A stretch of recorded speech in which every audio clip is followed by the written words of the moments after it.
아브라함 하면 어떤 게 떠오르십니까? 아브라함 하면 어떤 이미지가 떠오르시죠? 아브라함 하면 열국의 아버지, 믿음의 조상, 그리고 이스라엘인들에게 가장 추앙받는 존재, 하나님과 대화하기도 했던 가장 친했던 사람, 하나님이 복의 근원이 될지라라고 큰 복을 내려주신 사람, 이런 영웅과도 같은 위대한 이미지가 떠오릅니다. 그런데 아브라함을 자세히 더 살펴보면 아브라함은 위대한 것이 아니라 우리와 똑같이 상처가 많고, 그리고 어쩌면 아브라함이 속한 그 세계관 속에서는 열등한 자이기까지 했습니다.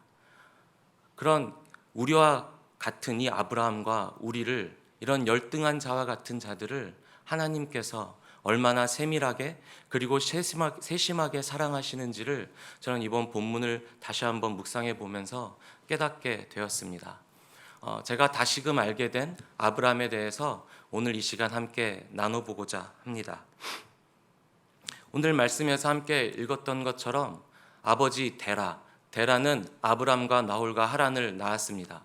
그런데 이것은 자녀의 태어난 순서를 얘기하는 것이 아니라 그때 당시에 중요한 인물을 먼저 기술했던 단순한 서술 방식입니다. 그래서 기록에 의하면 나홀은 아브람의 동생이 맞고 하란이 조금 애매합니다. 하란이 어쩌면 맏아들이었을 수도 있고 아니면 아브람의 동생인 둘째였을 수도 있습니다. 하란은 결혼을 해서 아들을 낳았는데 그 아들이 롯이었습니다. 그리고 아브람과 나홀은 자녀가 없었습니다. 그때 당시에 세계관을 보면 장자가 모든 것에 가문의 기업을 물려받고 모든 가문을 다스리는 그런 권한을 갖는 것으로 볼 때 이 가정의 서열의 무게중심은 바로 하란과 롯에게 쏠릴 수밖에 없었습니다. 아브람이 만약 둘째였다면 가족 내 서열에서 가장 뒤로 밀렸을 것이고요. 만약에 첫째였다면 그건 더더욱 큰 문제였습니다. 아브람은 이삭을 100세 때에 가졌으니 그때까지 아브람과 사레는 얼마나 고통의 시간을 보냈을지, 얼마나 괴로운 시간을 보냈을지 충분히 짐작이 됩니다. 아브라함이 태어난 곳은 갈대아 우르입니다. 기록에 의하면 주전 2166년경에 메소포타미아의 갈대아 우르 지역에서 탄생한 것으로 추정되고 있습니다. 이때 당시에 우르는 이미 왕정 국가였다고 합니다. 새로운 왕조를 만들고 전성기를 국가했던 우투헨갈이라는 왕의 비문이 발견되기도 했고, 그 왕을 이어서 우르남무라는 왕이 또 전성기를 국가하였는데 그 왕 때 쓰여졌던 법전이 발견되었습니다. 우르남무 법전이라고 하는데 그 법전은 우리가 잘 알고 있듯이 인류 최초의 성문법이라고 하는 함무라비 법전보다도 몇백 년이 앞서 있는 것이라고 학계에서 인정하고 있습니다. 법 체계가 세워져 있다는 것은 그 나라가 질서와 치안이 안전했다는 것을 의미합니다. 그리고 또 출토된 그 기록에 의하면 왕이 보좌에 앉아 있고 지방 신하들이 무릎 꿇고 경배하는 그 그림판이 발견이 되었는데 그것은 곧 지방 관리들에게 관직을 하사했던 왕의 그 위엄을 나타내는 것입니다. 다시 말하면 모든 권력이 이미 왕 중심으로 돌아가는 중앙 집권 국가, 왕권 국가였다는 것을 의미하는 것입니다. 그리고 달의 신 난나를 섬겼습니다. 그때 당시에는 모두가 다 태양신을 섬기고 있는 문화였는데 이 우르와 하란 땅 유독 두 군데에서만 달의 신 난나를 섬겼습니다. 그것으로 비추어 볼 때 외세의 어떠한 종교적인 문화나 문명들이 들어오지 못할 정도로 이 나라가 강력했음을 나타내고 있는 것입니다. 그리고 또 발견되는 기록들에 의하면 여러 상인들이 거래할 때 썼던 그 거래 내역서나 물품 거래서 같은 것도 발견되기도 하고 학교에서 썼던 교과서가 발견되기도 했습니다. 수학과 기하학과 천문학 등이 기록된 책인데요. 그런 것들이 발달했다는 것은 이미 오랜 시간 동안 경험으로 인해서 학문이 발달했다는 것이고 건축술과 그리고 농업이 매우 발달했음을 알 수 있습니다. 그리고 달의 신 난나를 섬길 때 그것을 장식하는 어떤 장신구들이 많이 발견되기도 하고 이들이 여가 생활을 보낼 때 썼던 그 놀이기구 같은, 우리나라로 말하면 윷놀이 같은 것들도 발견된다고 하니 이 나라의 문명이 얼마나 고도로 발달되어 있는지 우리가 미루어 짐작할 수 있습니다. 정리해 보면 아브라함이 태어났던 이 우르라는 곳은 법이 이미 세워져 있어서 안전했던 나라였고, 그 다음에 상거래가 활발해서 경제가 풍부했던 나라였고, 그리고 교육 수준이 높아서 자녀를 길러서 정책하기에, 교육시키기에 아주 좋았던 나라였으며 여가 생활을 할 정도로 문명이 발달한 나라였습니다. 즉 하나님은 아브라함을 세상에서 가장 살기 좋은 그 나라에서 불러내어서 알 수도 없는 미지의 땅인 가장 척박한 사막과도 같은 가나안 땅으로 보내신 것이란 얘기입니다. 가난하고 헐벗고 굶주린 상태에 가난한 아브라함을 척박한 곳에서 불러내서 잘 사는 부유한 땅으로 보내신 것이 아니라 가장 잘 사는 곳에서 살고 그곳에서 세계관이 형성된 그 눈으로 세상을 바라보고 있던 아브라함을 불러내서 전혀 알지도 못하는 미지의 땅인 가나안으로 보내신 것입니다. 그래서 제가 상상을 해보건대 이들이 가나안 땅의 그 언저리에 도착했을 때, 가뭄이 들었을 때 애굽으로 피신한 그 장면을 떠올리면서 이들이 얼마나 좋았겠는가. 왜냐하면 그 지난한 그 여정 가운데서 지치고 힘들었을 텐데 드디어 고도로 발달된 대제국인 애굽 땅에 도착했으니 얼마나 자신의 고향과도 같을 것이며 얼마나 안락했으며 얼마나 안정감을 느꼈을까. 그래서 어쩌면 아브라함이 사레를 자신의 동생이라고 속이면서까지 그곳에서 있고 싶었던 것은 아닐까라는 상상도 해보았습니다. 이런 인간적인 면에서 좀 더 아브라함을 이해하다 보니까 더 아브라함의 이 가나안으로 향하는 여정이 더 위대하게 느껴지기까지 했습니다. 여호수아 24장 2절에 보면 데라는 낫나신을 섬겼다고 기록이 되어 있습니다. 그러니까 낫나신을 섬겼던 관직에 있었던 사람 같습니다. 아브라함의 이름의 뜻이 높으신 아버지라는 뜻입니다. 그 당시 사람의 이름은 그 사람의 탄생 배경과 집안과 생태계를 대변하는 이름이기 때문에 높으신 아버지란 이름을 가진 아브라함은 분명히 부유한 집안에서 태어난 금수저였을 것입니다. 그리고 데라는 자녀들이 있었지만 그러나 그 중에서 하란만이 아들 롯을 생산해 내었습니다. 그런데 이 데라는 이제 가문의 가업을 이어갈, 자신의 일을 이어갈 장자가 필요했습니다. 그런데 하란의 아들 롯밖에 없는 것입니다. 그런데 하란은 안타깝게도 이 우르에서 아버지 데라보다도 일찍 죽었습니다.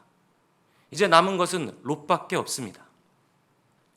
아버지 데라는 롯과 아브람과 사레를 데리고 우르와 똑같은 문명과 똑같은 신을 섬기는 유일한 땅인 하란으로 이주를 합니다. 그리고 이 하란에서 어쩌면 데라는 삶의 반전을 다시 한번 누렸을지도 모르겠습니다. 데라는 이곳에서 60년 난집 살다가 205세의 나이로 죽었다고 기록이 되어 있습니다. 이제 남은 것은 롯과 아브람과 사레입니다. 이 셋은 함께 가나안 땅으로 떠나야 합니다. 조금 분위기가 느껴지십니까? 조카이지만 장자입니다. 그를 따를 수밖에 없습니다. 가문의 우선권을 갖고 있는 자입니다. 유일한 피부치이지만 함께 할수록 상처가 됩니다. 자신이 생산한 자식이 아니라 조카이자 장자이기 때문입니다. 아브람과 사레는 계속해서 이 롯을 따라야 하며 이 롯을 보호하고 인도할 의무가 있는 것입니다. 어쩌면 가나안 땅으로 향하는 그 여정 가운데서 그 고통과 함께 이들의 상처와 열등감은 더 심해졌을지도 모르겠습니다. 그러한 환경 속에서 더 아브라함을 보도록 하겠습니다. 창세기 13장 9절에 보면 아브라함과 롯이 이제 어느 정도 재산이 많이 축적된 때인 것 같습니다. 그래서 이들이 키우는 목축들이 서로의 영역 싸움으로 빈번히 부딪혔습니다. 이때 아브라함이 롯에게 이렇게 말을 합니다. 내 앞에 온 땅이 펼쳐져 있지 않느냐? 네가 나를 떠나라. 네가 좌하면 내가 우하겠고 내가 우하면 내가 좌하겠다. 이제 더 이상 이 말은 자비로운 삼촌이 조카에게 양보하는 것으로 보이지 않습니다. 당연히 가문의 우선권을 가지고 있는 롯에게 먼저 선택권을 주는 것입니다. 그래서 네 앞에 온 땅이 펼쳐져 있으니 네가 선택하고 난 다음에 내가 선택하겠다. 그러니 제발 더 이상 싸우지 말자라는 의미인 것입니다.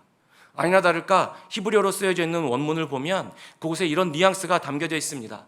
내가 간절히 바라건대, 내가 간절히 원하건대, 내가 간절히 빌건대 네 앞에 온 땅이 펼쳐져 있지 아니하냐. 네가 나를 떠나라. 네가 좌하면 내가 우하겠고 네가 우하면 내가 좌하겠다.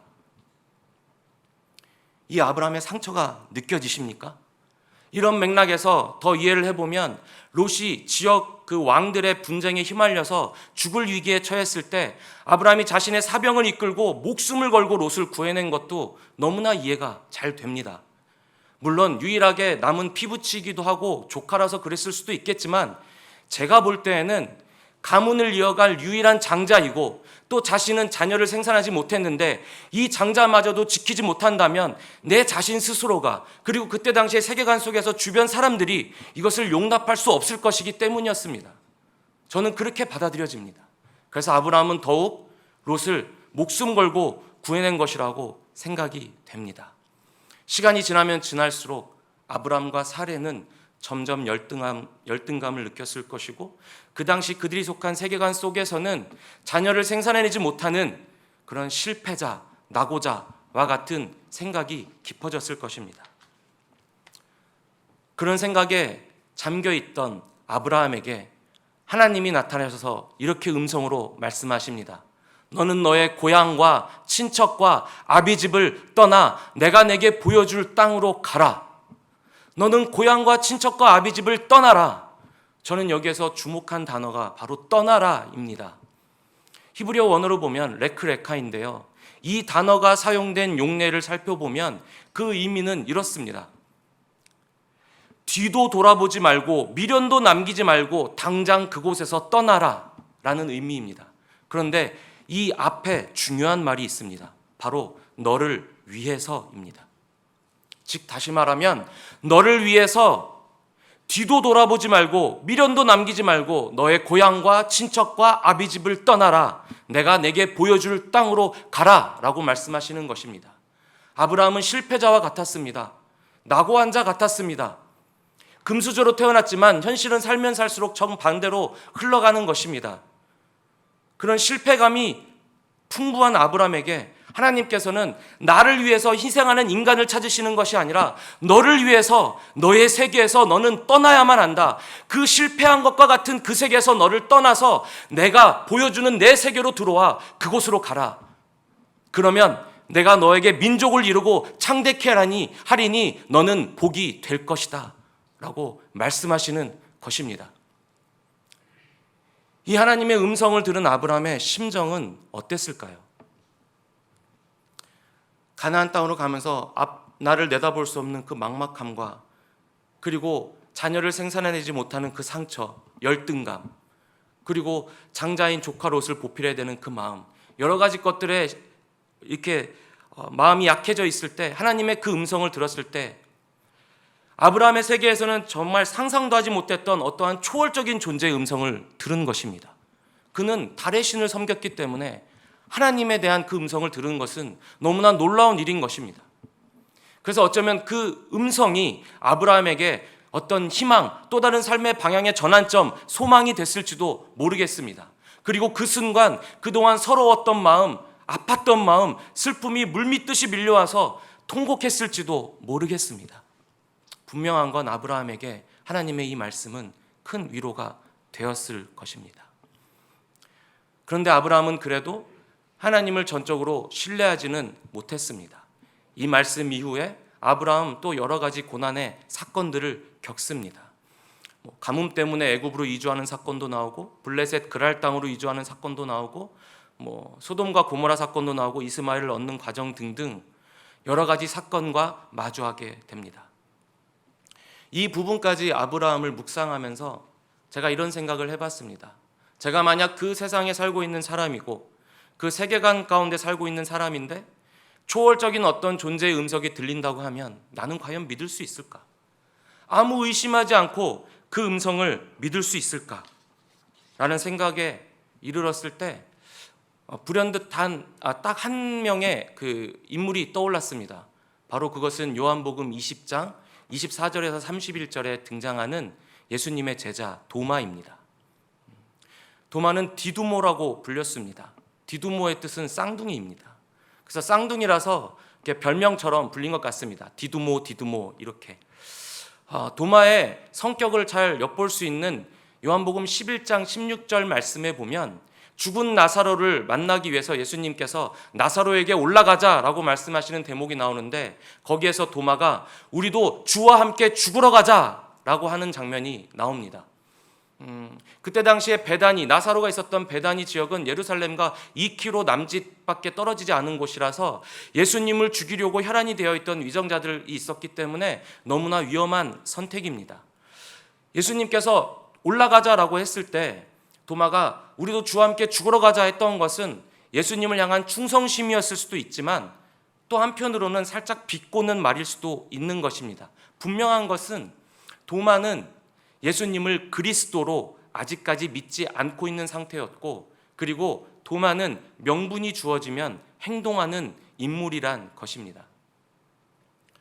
예수님이 죽으시고 안식일 후 첫날, 예수님을 따르던 제자들은 항상 모였던 그 방에 모여서 유대인들이 자신들을 잡아서 죽이진 않을까 그 두려움 속에서 빗장을 걸어 잠그고 숨죽여 숨어 있었습니다. 그곳에 초자연적인 능력을 보이시며 예수님께서 호련히 나타나셨습니다. 그리고 제자들 가운데 서셔서 제자들과 교제하셨습니다.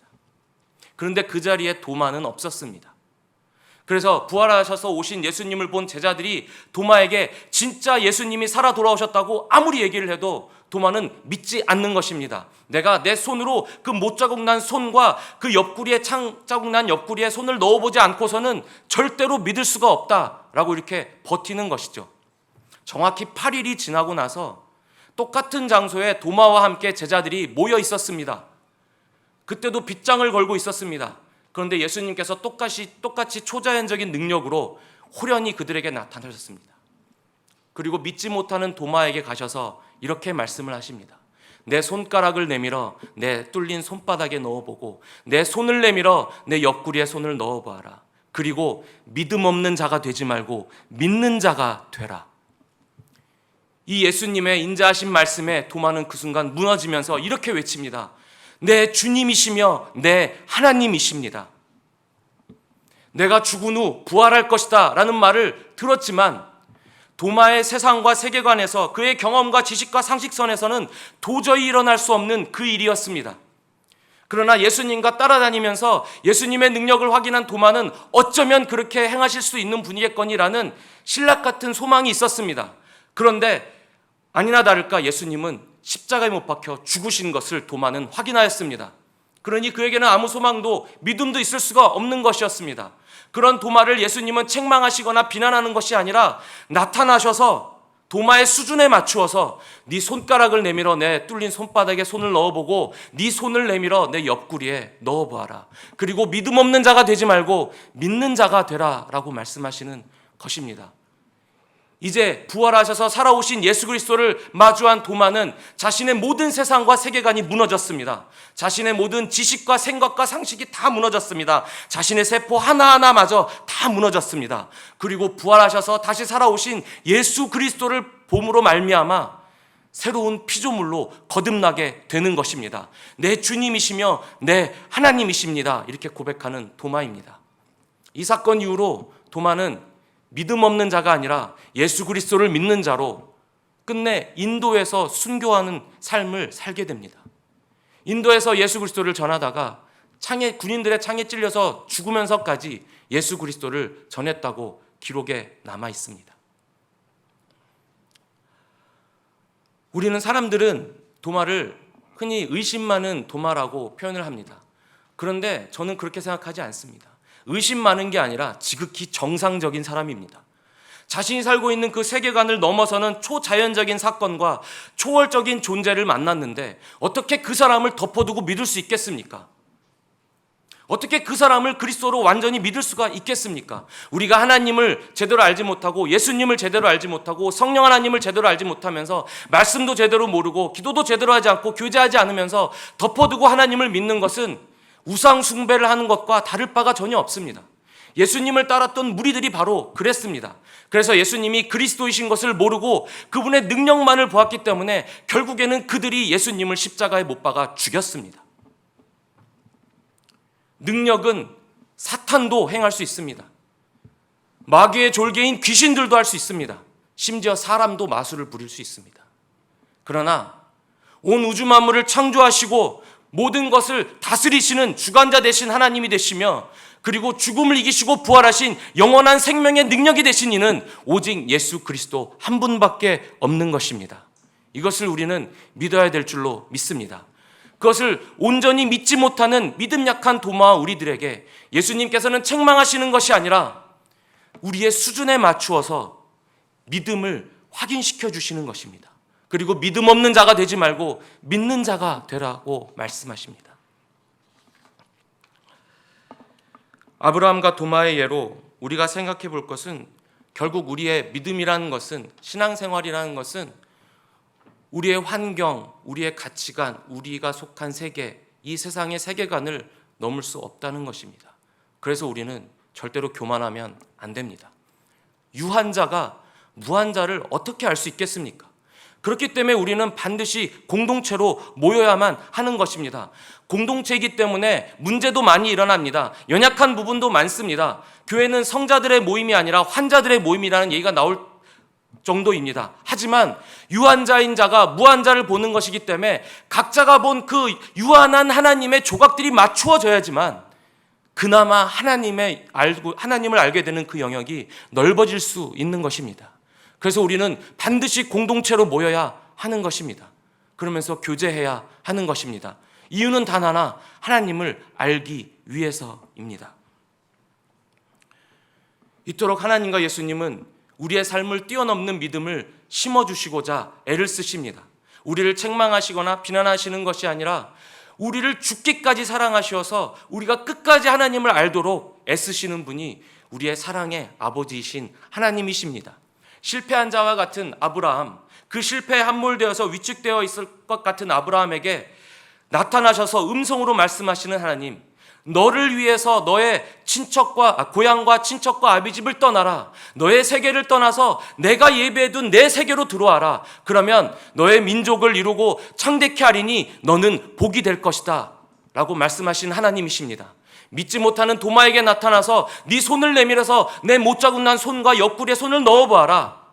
그래서 확인시켜 주시면서 믿음 없는 자가 되지 말고 믿는 자가 되라고 말씀하시는 세밀하고 세심한 사랑의 예수님이십니다. 이러한 하나님의 사랑이 얼마나 세심하고 세밀한지 참 감동이 될 뿐입니다.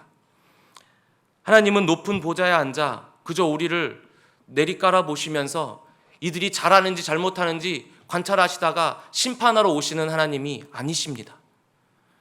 한 사람 한 사람을 귀하게 여기시고 우리가 아버지 되신 하나님을 알도록, 그분의 사랑을 알도록, 우리를 왜 창조하셨으며 구원의 섭리가 무엇인지를 알도록 죽기까지 우리를 위해서 애쓰시는 하나님이십니다. 그렇기 때문에 혹 살면서 내가 감당할 수 없는 어떤 벅찬 일이 나에게 주어진다고 하면 나는 비록 다 할 수는 없지만 처음과 끝을 다 아시고 모든 것을 주관하신 하나님, 나를 죽기까지 사랑하시는 그 하나님의 사랑이 깃들어 있는 일이라고 믿으시기 바랍니다.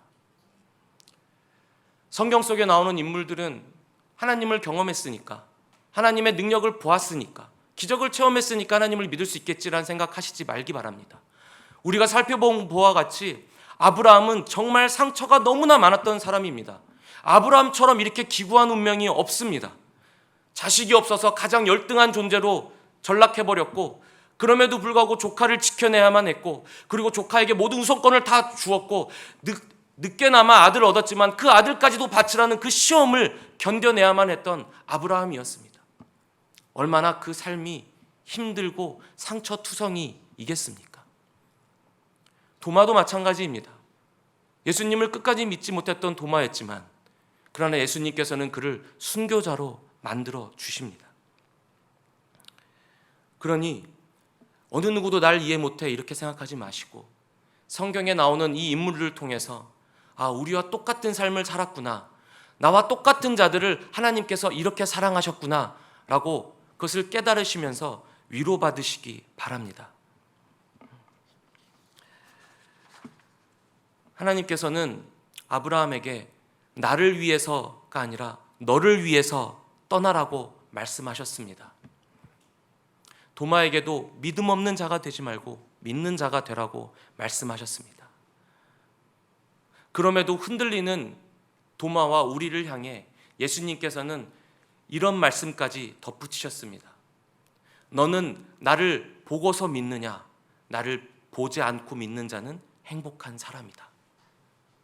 저와 여러분은 예수 그리스도를 보지 않고 믿는 행복한 사람들입니다. 그것을 믿으시기 바랍니다.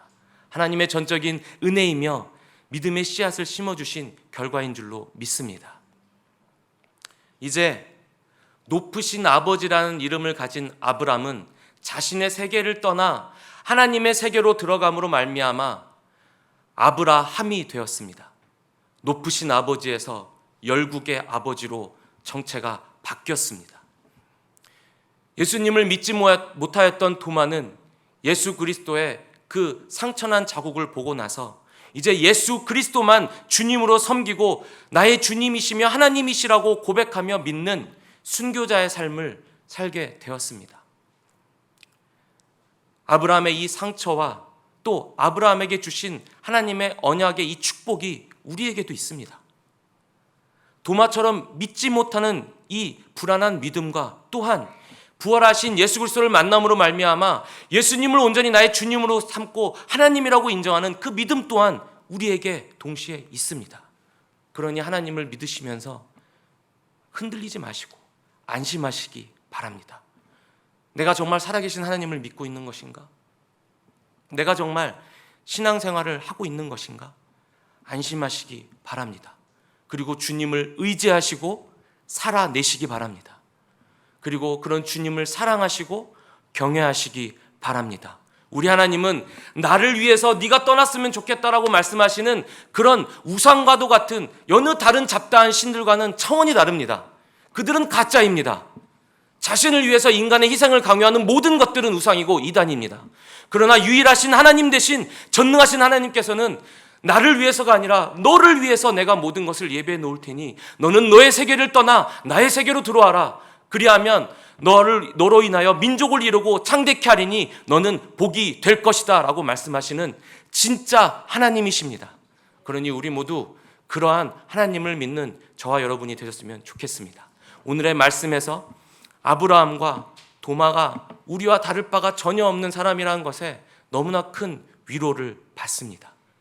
그리고 그런 그들을 포기하지 않으시는 하나님을 통해 너무나 더 큰 위로를 받습니다. 오늘 이렇게 위로의 말씀을 주신 하나님을 함께 찬양했으면 좋겠습니다.